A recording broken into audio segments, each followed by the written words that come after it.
만족하게 해주시는 하나님이 오늘도 하나님의 은혜를 사모하며 귀한 전에 함께 모인 전하 여러분, 우리 심령을, 우리의 마음을, 우리의 삶을 만족함으로 충만하게 채워주실 줄 믿습니다.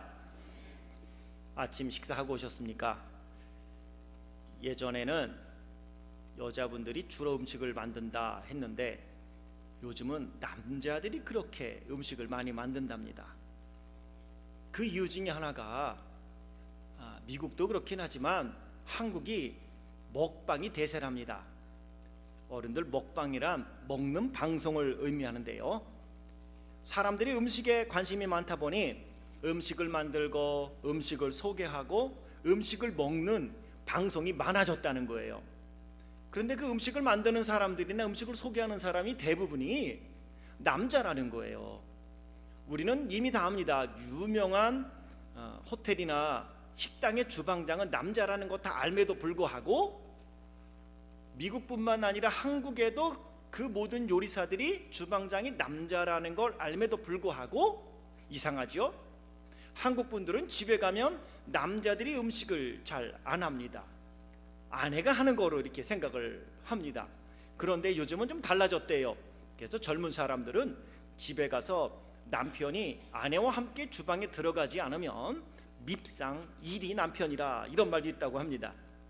예전에는 유명한 관광지를 여행했는데 요즘은 맛집 기행이라는 말이 생겼습니다. 관광객들이 맛있는 음식점을 찾아다니면서 여행을 하는 겁니다. 그리고 음식점 주위에 있는 좋은 곳을 본다는 거죠.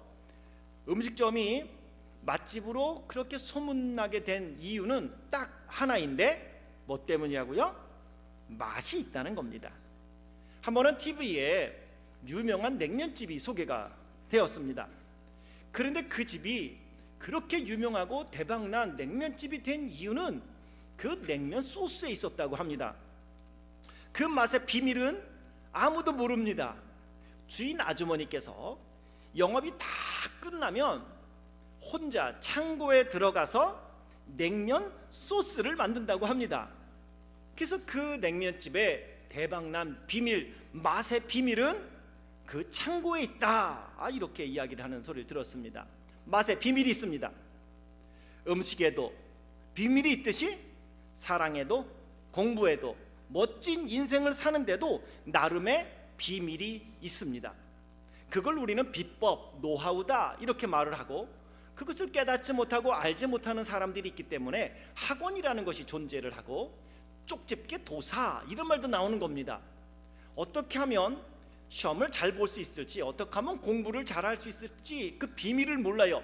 그래서 학원에 가면 그것을 이미 터득한 선생님들이 그 비법을, 그 비밀을 알려주기 때문에 돈 주고 학원에 다니게 되는 거겠죠.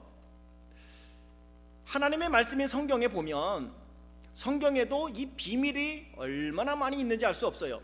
구원의 비밀, 용서의 비밀, 은혜의 비밀, 능력의 비밀, 기쁨의 비밀, 헌신의 비밀, 지혜의 비밀, 멋진 인생의 비밀, 승리의 비밀, 축복의 비밀 가득 차 있습니다.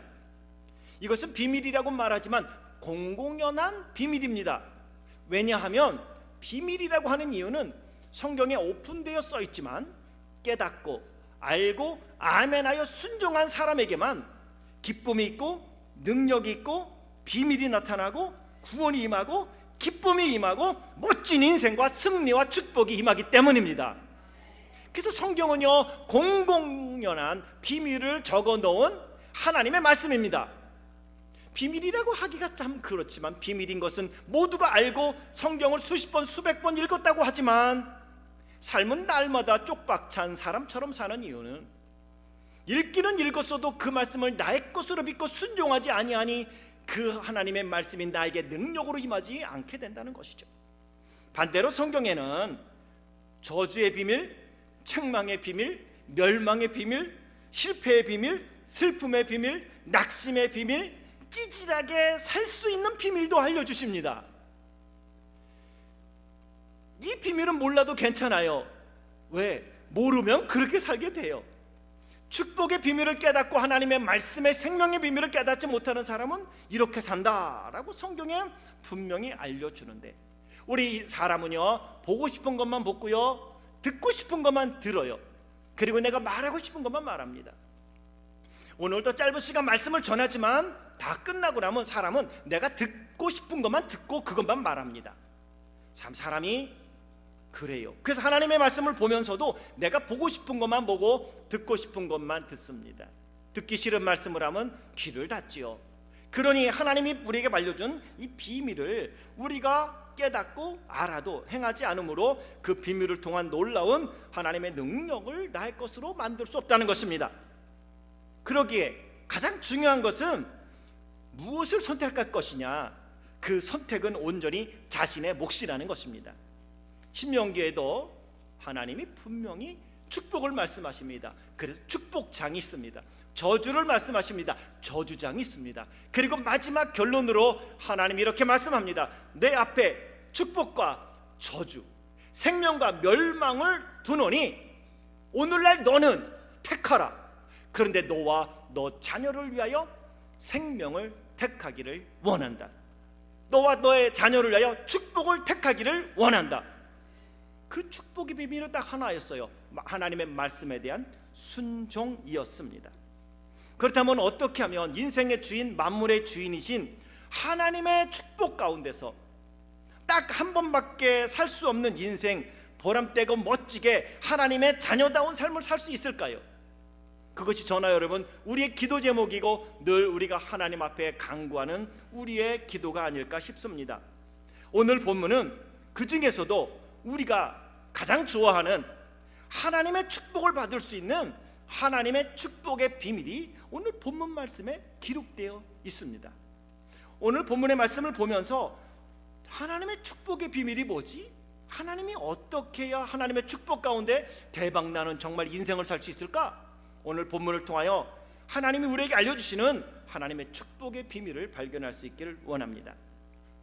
예수님께서 예루살렘으로 올라가시는 길에 사마리아와 갈릴리 중간쯤 가게 되었을 때에 한 마을을 들리게 됩니다. 그럴 때 저 멀리서 10명의 나병 환자가 사람들을 가까이 가지도 못하고 멀찍이 서서 큰 소리로 외칩니다. 예수 선생님이요, 우리를 불쌍히 여겨주세요. 아주 먼 저쪽 떨어져 있으니까 큰 소리로 외쳤겠지요. 그 이야기는 무엇입니까? 우리를 어떻게 해달라고? 고쳐달라고. 우리를 좀 고쳐주세요 라는 요청이겠지요. 예수님이 저들을 보시고 이렇게 대답을 합니다. 가서 제사장들에게 너희 몸을 보여라. 물론 그 사람들이 소리쳤으니 당시 마이크도 없었을 테니 이건 당연한 거 아니겠어요? 얘야 전하거라. 가서 제사장들에게 너희 몸을 보이라 하라는 안 하셨을 거예요. 분명히 예수님이 말씀하셨다고 성경에 기록되어 있으니 저 멀리 있는 사람에게 그래 얘들아 가서 제사장들에게 너희 몸을 보여라 하셨을 거란 말이에요. 근데 사실요, 제사장들한테 보여라 하는 거는요 말 같지 않은 소리예요. 율법에 보면 나병이 걸렸다가 고침을 받으면 제사장에게 가서 내가 나병이 다 나았어요 라고 확증을 받아야 됐습니다. 그런데 이 10명의 나병 환자는 아직 병이 낫지 않았어요. 그러니 제사장에게 가서 내 몸을 보이라는 말, 여기 가슴에 그 꽈배기 공장에 있는 분들은 이렇게 생각할 수 있으니 나를 조롱하고 우리를 비웃어? 아니 제사장에게 나병 우리의 몸을 보이라고? 우리를 무시해도 유분수지 차라리 입이나 닫고 있지 라고 이야기할 수 있는 지금 상황이라는 거예요. 몸이 나약해서 보이죠. 낫지도 않았는데 가서 먼저 보이래요. 근데 놀라운 일은요, 10명의 나병 환자가 예수님의 그 말씀을 듣고 그래 제사장한테 가자, 그리고 제사장에게 갑니다. 더 놀라운 사실은요, 가던 길에 제사장들에게 자신의 몸을 보이라 그래서 보이러 가는 중간에 그 나병이 깨끗이 나았다는 것입니다. 더 놀라운 것은 이 10명의 나병 환자가 고침을 받고 모두 좋아했는데 9명은 자기가 만나고 싶은 가족에게 갔고, 한 명만이 큰 소리로 하나님 감사합니다, 하나님 감사합니다, 영광 받으옵소서 하고 급히 예수님께 달려가 발 아래 엎드려 예수님께, 예수님 감사합니다, 이렇게 인사를 했다는 거예요. 아주 놀랍지요? 그런데 그때 더 놀라운 사실은 예수님이 고침받은 사람에게 이렇게 말씀하신다는 거예요. 계속 놀라운 일만 있어요. 10사람이 다 깨끗함을 받았을 텐데, 예수님은 이미 아셨어요. 10명이 다 깨끗함을 받았을 텐데 그 9은 어디 있느냐? 이 이방인 외에는 하나님께 영광을 돌리러 돌아온 자가 없느냐라고 말씀하신다는 거예요. 어찌 보면 약간 공치사는 것 같지 않습니까? 고쳐주셨으면 아이고 잘됐다 그러면 될걸. 야, 9명은 어디 갔냐? 마음에 꽈배기 공장이 있는 분들은 그렇게 질문할 수 있어요. 아니, 고쳐주고 나서 겨우 이거 하나 고쳐주고 생색내기는, 9명이 어디 가기는 당연하죠. 가고 싶은 데 갔죠. 예, 마음에 꽈배기가 있는 분들은, 그렇게 꽈배기 공장이 있는 분들은 이야기할 수 있는 상황이 아니겠습니까? 그때 예수님께 돌아와 감사하는 한 나병 환자에게, 고침받은 이에게 말씀합니다. 일어나 가라, 내 믿음이 너를 구원하였느니라. 사랑하는 성도 여러분, 오늘 본문을 통하여 하나님의 축복의 비밀이 무엇인지 오늘 우리에게 알려주시고, 이 본문을 통하여 우리가 들어야 될 하나님의 말씀이 있음을 우리는 이 이야기 속에서 발견하게 됩니다.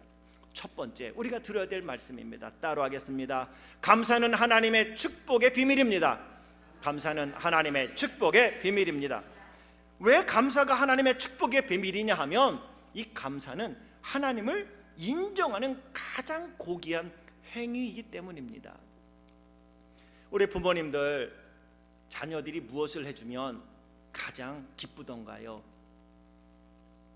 아들이 며느리에게 다이아몬드 반지를 딱 하나 해주는데, 엄마 거예요, 어머니 거는 내가 0.1캐럿 더 집어넣어서 큰 걸 했어요. 기분이 좋으시겠습니까? 어머니는 나에게 해준 건 하나도 없습니다. 나를 놔두고 나를 낳았다는 이유만으로 아버지라고 부르라고 하셨지요. 하지만 그래도 저는 자식의 도리를 다하렵니다. 받으십시오, 1억입니다. 이렇게 한다면 그 1억이 여러분 기쁘시겠습니까? 아니요. 어머니 아버지, 이렇게 귀하고 훌륭한 어머니 아버지의 아들로 딸로 낳아주신 거 너무 감사해요. 그 한마디면 1억보다 낫지 않을까요? 혹시 나는 그래도 1억이 좋아 하시는 분이 있다면 1억 한번 달라고 해보세요. 그런데 진짜 부모님이라면, 내 자녀가 엄마 아빠 날 이렇게 잘 키워주셔서 감사해요, 힘들고 어려웠을 텐데 나 포기하지 않고 이렇게 키워주셔서 감사해요, 그 한마디면 모든 것이 눈 녹듯 삶의 무거운 짐과 공고함도 다 녹아내리지 않겠습니까? 감사는 하나님을 인정하는 가장 고귀한 행위입니다. 하나님을 하나님으로 인정하는 겁니다. 15절과 16절, 그 중에 한 사람이 자기가 낳은 것을 보고 큰 소리로 하나님께 영광을 돌리며 돌아와 예수의 발 아래 엎드려 감사하니, 이건 하나님께 영광 돌렸다는 말이죠. 하나님 엎드려 감사하니 그는 사마리아 사람이라. 맛으로 대박난 음식점처럼 정말 하나님의 축복으로 인하여 멋진 인생을 살기를 원한다면 감사하라는 것입니다. 작은 일이라도 내 힘이 아니라 하나님의 은혜였음을 인정하고 감사하라는 것입니다. 오늘 예수님도 감사하는 사람을 찾으십니다. 왜 그럴까요? 왜 감사한 이에게 하나님의 축복이 임하고 하나님의 축복의 비밀에 감사하려고 하는 걸까요? 그것은 사람들이 감사를 감사로 모르기 때문입니다. 한 심리학자가 아주 특이한 실험을 했습니다. 한 달을 실험 기간으로 잡고 작은 마을의 한 구역을 정하여 매일마다 100불씩 놓고 그 결과를 관찰을 했습니다. 첫째 날 사람들이 저 미친 사람 아니야? 라는 눈으로 의아해하면서 자기 집 앞에 있는 100불씩을 가져갔습니다. 3일이 지났습니다. 집 앞에 100불씩 놓고 간 사람으로 인하여 동네가 떠들썩했습니다. 그거 싫지 않던데. 첫째 주가 지나고 둘째 주에는 사람들이 이제는 현관 앞에 나와서 어떤 사람은 돈을 기다리고 있는 사람도 생겼다고 합니다. 셋째 주가 되었습니다. 이젠 사람들은 그 100불을 받는 걸 더 이상 이상하게 생각하지 않게 되었습니다. 넷째 주가 되었을 때 사람들은 당연한 것처럼 나와서 100불을 집어갔습니다. 한 달의 실험 기간이 끝나고 이 심리학자는 더 이상 그 집 앞에 돈을 놓지 않고 그냥 마을을 지나갔습니다. 그런데 이상한 일이 벌어지기 시작했습니다. 사람들이 아주 불쾌해하면서 왜 오늘은 100불 안 주는 거야? 라고 따졌다는 거죠.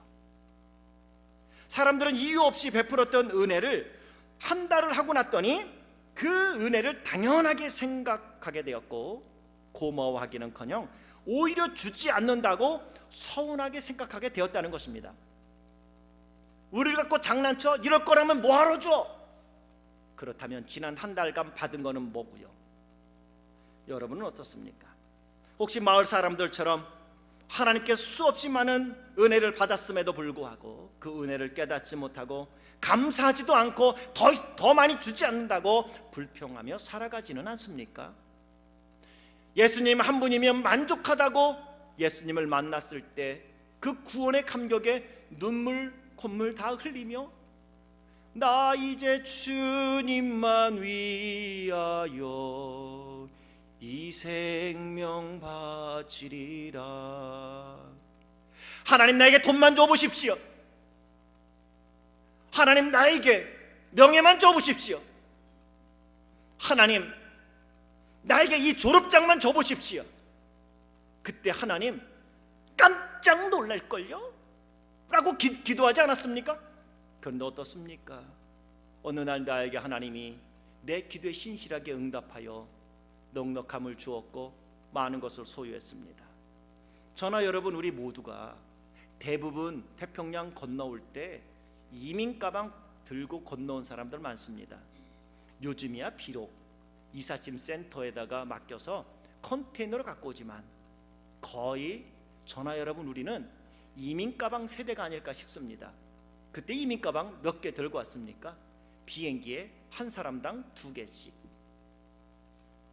그러니 아이들까지 같이 오면 4개, 아내 거 2개, 애들 거 4개, 내 거 2개, 맥시멈 8개. 더 많이 갖고 올래도 비행값이 비싸 8개 잘 무게 맞춰서 갖고 오지 않았습니까? 근데 지금은 어떻습니까? 다시 한국에 가라고 말씀한다면 8개 가방 갖고는 안 되겠고요. 컨테이너도 작은 건 안 되겠고 대형 컨테이너가 있어야 되지 않겠습니까? 작은 컨테이너를 준다고 한다면 버려야 될 게 4분의 3. 그 중에 4분의 1을 고르라고 하면 3박 4일 머리에 쥐가 나지 않을까요?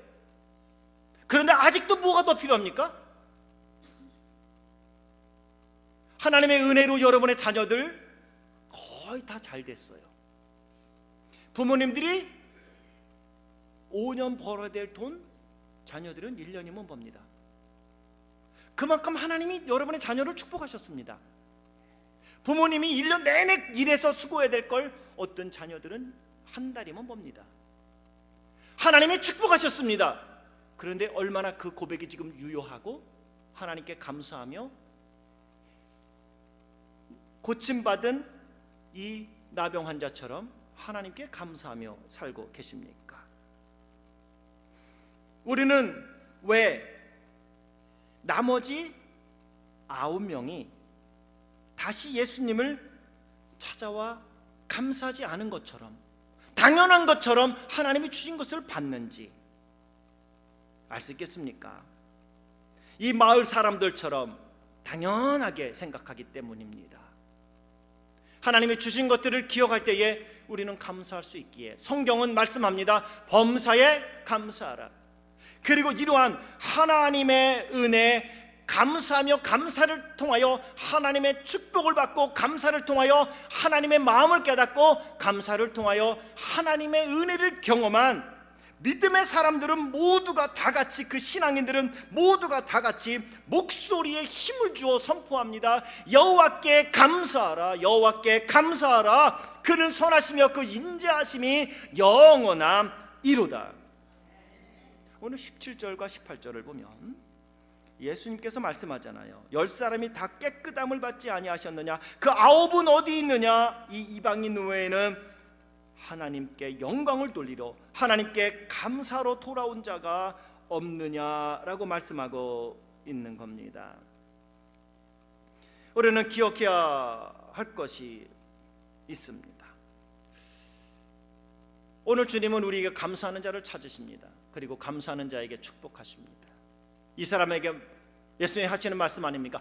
그 9은 어디 있느냐라는 것은 지금 감사로 온 자를 축복하면서 그 9을 기다리는 겁니다. 지금도 여전히 하나님은 저나 여러분, 우리가 감사의 사람이 되길 원하여 기다리십니다. 그런데 우리는요, 한 명 같지만, 미안하지만 저나 여러분, 우리의 마음엔 의지적으로 하나님이 행하신 일을 기억하지 않으면 그 마을 사람들처럼 12중에 9은요 당연한 것처럼 받아들인다는 거 아십니까?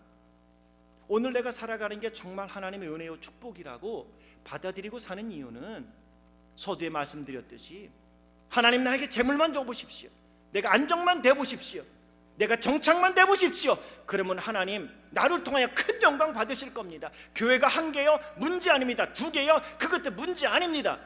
하나님 주시기만 해보세요. 내가 정말 하나님의 영광을 해 멋있게 내가 한번 살아보렵니다 했던 그 고백이 수그러드는 이유는 하나님이 주신 것을 당연하게 내 힘으로 얻었다고 생각하기 때문은 아닐까요? 오늘 예수님은 말씀합니다. 이방인 외에 하나님을 찾으러 온 자가 어디 있느냐고 말입니다. 이것은 우리에게 귀한 도전을 하십니다.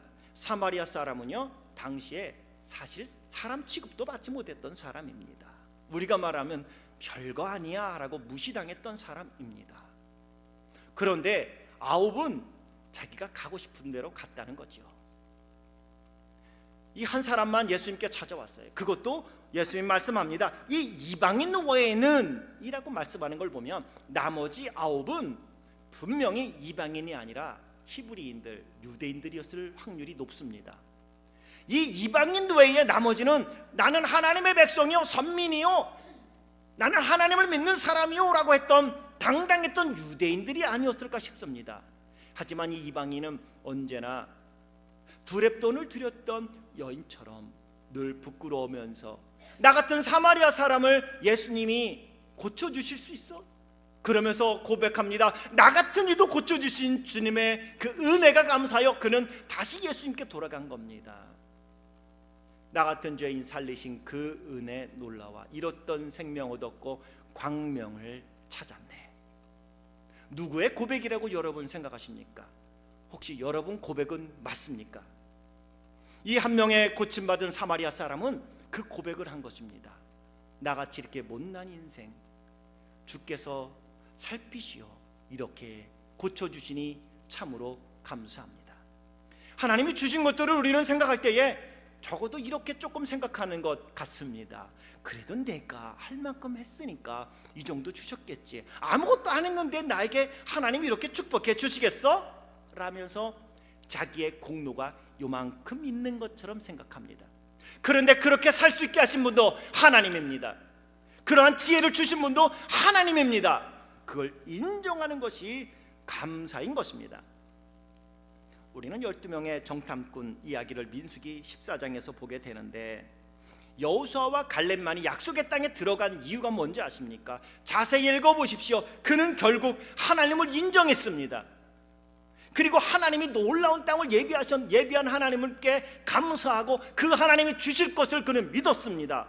그러게 민수기 14장 7절과 8절을 보면 그들이 10명의 정탐꾼들의 보고를 듣고 원망하는 백성들을 향하여 이렇게 외치죠. 우리가 두루 다니며 정탐한 땅은 심히 아름다운 땅이라.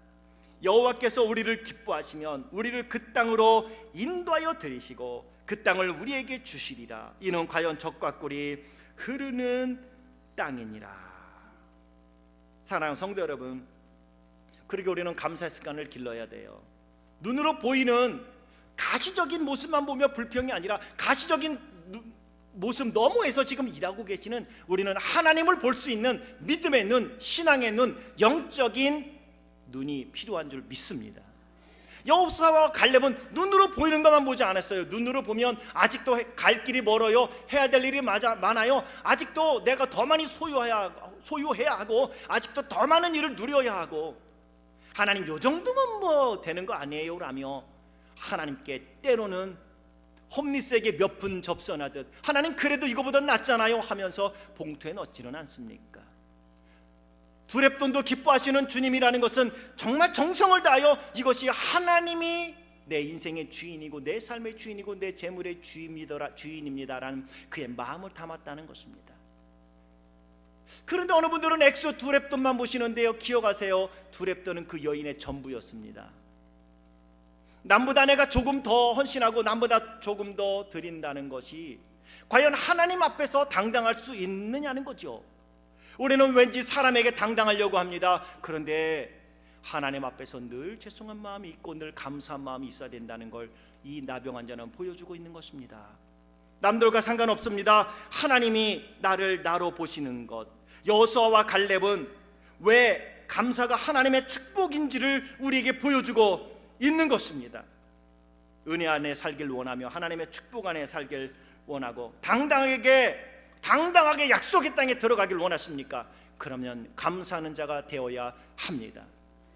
큰 것이 아니라 작은 것부터 모든 것들이 하나님의 은혜임을 기억하고 나병 환자처럼 고침받은 사람처럼, 그런데 우리는 정말 10명 중에 9이 아닌 것을 보면 우리는 의지적으로 믿음으로 하나님을 생각하지 않으면 감사하기 참 힘든 조건을 가진 인간이라는 것 기억하고 하나님이 행하신 일들을 늘 기억하며 묵상하고 하나님께 감사하는 믿음의 삶을 통해서 하나님의 축복의 비밀이 감사에 있음을 알고 감사하는 하나님의 사람들이 되길 주의 이름으로 축원합니다.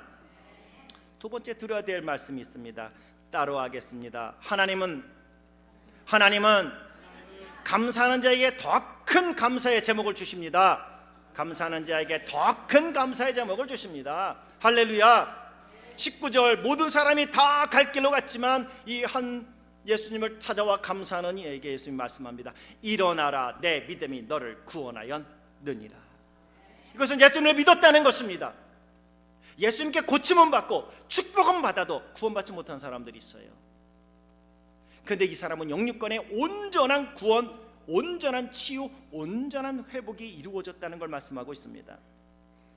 고침받은 한 사람, 9명의 말과 행동 문제 삼지 않았습니다.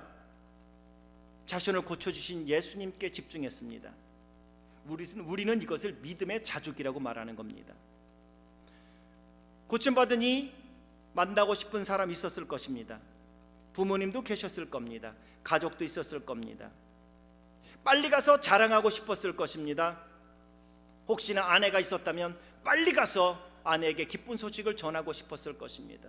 혹시나 자녀들이 있다면 이 아버지가 고침받았다고, 예수님이 고쳐주셨다고 가서 간증했을지도 모릅니다. 그런데 사랑하는 성도 여러분, 간증 속에 하나님이 없다는 건 아십니까? 우리는 많은 경우 과거를 이야기하고 과거에 하나님이 베풀어 주신 놀라운 영적인 체험, 신앙의 체험을 말합니다. 그래서 듣기에는 sounds good, 정말 간증처럼 들리는데 가만히 들어보면 그 간증 속에 하나님은 안 계십니다. 자기밖에 없습니다. 자기의 의로 삼고 삽니다. 내가 말이요 과거에 이렇게 했다고. 누가요? 네가? What? 가만히 들어보세요. 과거를 말하는 사람 치고 과거의 신앙의 체험을 이야기하는 소리 속에서 정말 하나님이 계시냐고요. 하나님을 이야기하고 싶다면, 정말 그 하나님이 사실이라면, 그 하나님이 지금도 살아계시다면 어찌하여 지금 이렇게밖에 신앙생활을 할 수 없냐고 반문하고 싶을 때가 많다는 거죠. 그래서 저도 늘 조심합니다. 혹시나 과거에 하나님이 행하였던 놀라운 일들이 나의 자랑은 되지 않는가, 하나님이 나에게 주신 능력과 재능과 지혜를 가지고 주애를 감당했는데 지금도 스틸 그것이 하나님께 영광이 되고 있는가, 나 같은 자를 사용하여 주심에 감사할 수 있는가.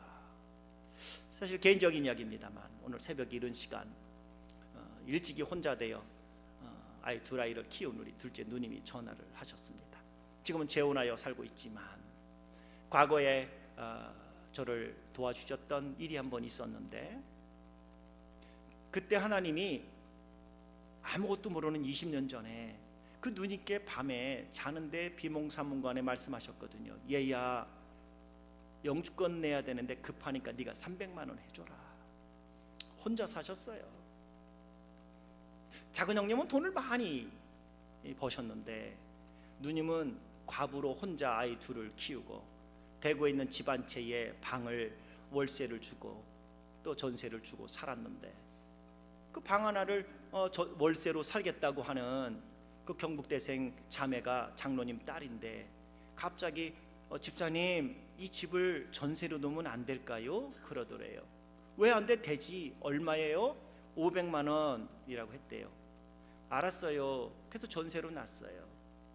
그리고 200은 그 재산세 내고 300은 잘 봉투에 넣어서 그 장롱 속에다 넣어놨는데, 그날 밤 저는 하와이에서 기도하고 하나님 나 300만 원 필요합니다. 그런데 하나님 아시죠? 작은 형님 돈 많이 버니까 그쪽으로 꼭 응답하셔서 얘야 너 돈 필요하지 않냐, 요런 마음 좀 주세요. 그렇게 계속 기도를 했어요. 계속 기도를. 근데 그날 밤이요 하나님이 누님을 찾아갔지 뭐예요. 하나님 왜 그러나 진짜 알 수가 없어요. 누님을 찾아가서 과부 혼자 사는데 얘야 영주권 내는데 급하다. 네가 300만 원 해줘라. 그러는 거예요. 영주권이 뭔지 몰라요. 누님은요. 누가 알아요? 영주권이. 한국에 있는 사람이 20년 전에. 영주권이 뭐예요? 빨리 내야 돼. 네가 해줘야 돼. 그리고 그 다음날 일찍 일어나자마자 전화가 왔어요. 야 아가 너 300만 원 필요하니? 너 영주권 내? 이러는 거예요. 깜짝 놀랐어요. 누님이 영주권을 어떻게 알아요? 하나님이 영주권 내야 되는데 300만 원을 해주랬대. 해주래. 누님 안 돼요. 안 돼요. 내가 필요하지만 안 돼요. 왜? 혼자 과부로 당시에는 재혼도 안 하고 애 둘 키우는데 얼마나 힘들겠어요. 그러면서 속으로 울었어요. 그 전화통화하면서 안 돼. 하나님이 주라 해서 내가 주는 거 아니야. 하나님이 주랬어.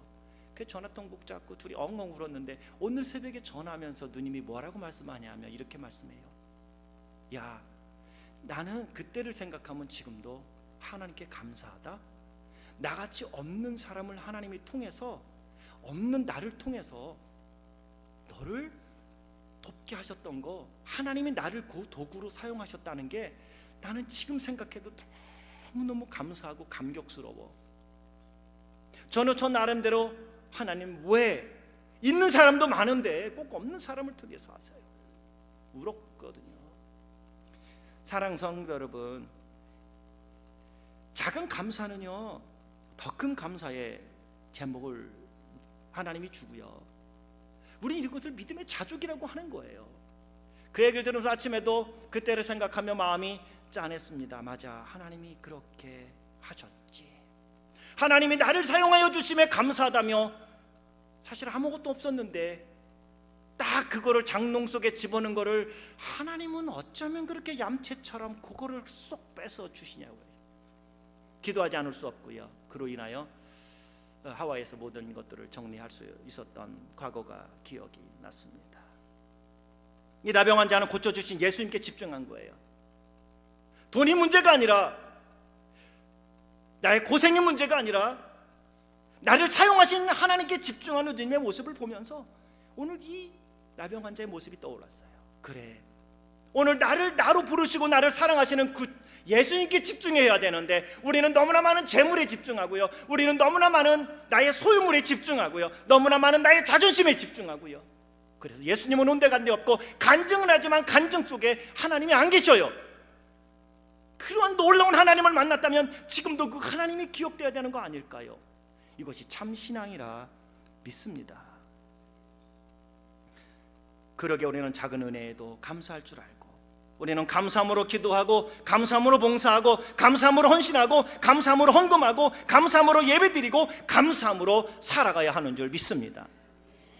고린도후서 9장 8절, 하나님이 능히 모든 은혜를 너희에게 넘치게 하시나니 이는 너희로 모든 일에 항상 모든 것이 넉넉하여 모든 착한 일을 넘치게 하려 하십니다. 하나님의 은혜가 부족한 게 아닙니다. 하나님의 축복이 부족한 게 아닙니다. 하나님의 능력이 부족한 게 아니에요. 하나님의 관심이 부족한 게 아니에요. 감사가 부족한 거예요. 감사할 줄 모르니 늘 부족하게만 느끼고, 감사할 줄 모르니 하나님 더 안 주세요라고 얘기하는 거지. 우리가 감사하며 하나님께 나아간다면, 지금 하나님이 말씀하지요. 하나님이 모든 착한 일을 넘치게 하라고, 모든 은혜를 넘치게 주셨고 모든 것을 넉넉하게 하셨다고. 남들과 비교하면 아닐지 모르지만 하나님은 지금 여러분 모습 그대로에 대하여 오늘 필요한 가장 좋은 것들로 주고 계시니 더 좋은 것을 주실 내일의 하나님을 기대하며 오늘 하나님께 감사하며 살 수 있는 주의 사람들이 되길 주의 이름으로 축원합니다. 헨리 포드에 대한 이야기 하나 하고 마칠게요. 헨리 포드에 대한 유명한 일화가 있습니다. 헨리 포드가 지금 포드 자동차 회사의 창업자인데, 자동차로 많은 돈을 벌고 전국에서 아주 유명해졌을 때 전국 방방곡곡에서 도와달라는 편지가 쇄도했습니다. 바쁜 헨리 포드가 그런 도움을 청하는 편지를 일일이 다 읽을 수도 없고 다 도와줄 수도 없었는데, 한날 특별한 편지를 하나 봤는데, 그 편지를 보낸 사람은 시골 벽지에서 아이들을 가르치는 선생님이셨는데, 내용인즉 학교에 피아노 한 대 사고 싶으니 1,000불만 도와주십시오라는 간곡한 편지였습니다. 근데 회사 규정에 따라서 많이 줄 수 없고 포드의 이름으로 10센트를 보냈다고 합니다. 그런데 선생님은 비록 자신이 원한 1,000불은 아니었지만 참 고맙게 생각했어요. 내 편지를 받고 그래도 이만큼 보내줬으니 참 고맙다, 나를 기억해 준 거에 대해 감사하다. 그리고 그 돈으로 땅콩 씨앗을 사서 학생들과 함께 1년 농사를 지었습니다. 그리고 그 다음 해에 땅콩을 수확하고 한 봉지에 땅콩을 담아서 정성 들여 헨리 포드에게 편지를 보냈습니다. 당신이 보내주신 돈으로 우리가 땅콩 씨앗을 사서 이렇게 심어서 수확을 해서 우리가 너무 감사해서 이 땅콩을 당신에게 보냅니다. 헨리 포드가 그 감동의 편지와 작은 땅콩 한 봉지를 받고 감동을 받았어요. 그래서 1,000불이 아니라 10배인 10,000불을 보냈다고 합니다. 저는 이 이야기를 들으면서 오늘 하나님은 감사하는 자에게, 작은 일에 감사하는 자에게 더 큰 감사거리를 주시는 하나님의 모습을 봅니다. 성경에서 하나님이 언제 그랬냐고 묻는다면 창세기부터 계시록까지 오늘 밤이 새도록 이야기를 해도 다 이야기하지 못할 만큼 하나님은 30배, 60배, 100배의 결실이 한 알의 밀알에서 시작되게 하시는 하나님이신 것을 우리는 압니다. 한 알의 밀알에 감사할 때에 하나님은 30알을 주시고 100알을 주시고, 하나님은 그것이 100배의 능력으로 축복으로 임하도록 우리의 삶에 역사해 주신다는 것입니다. 다음 주일 2016년 추수감사 주일로 지킵니다. 하나님이 베풀어 주신 그 사랑과 하나님께서 여러분을 위하여 행하신 일들을 기억하고 감사함으로 다시 한번 하나님의 축복의 그 비밀, 놀라운 은혜와 능력이 여러분을 통하여 이 땅 가운데 드러나고 여러분은 축복의 사람이 되며 여러분을 통해서 많은 사람들이 예수 그리스도를 알고 하늘의 영광과 풍성함이 이 땅에 드러날 수 있길 주의 이름으로 축원합니다. 무엇을 감사할지, 감사할 것이냐 불평할 것이냐는 저나 여러분 우리의 선택이었습니다. 축복과 저주는 하나님이 주고 축복 저주도가 아니라 축복과 저주는 저나 여러분 우리의 선택이었다고 하나님 말씀합니다. 말씀하는 것처럼 저나 여러분 우리가 축복과 생명을 택하고 축복과 생명이 이 땅에 드러나게 하시는 하나님의 축복의 비밀인 감사의 사람이 되어서 이 땅 가운데 하나님 주시는 놀라운 고침의 회복의 역사가 여러분의 삶의 믿음의 간증이 될 수 있길 주의 이름으로 축원합니다. 기도하겠습니다.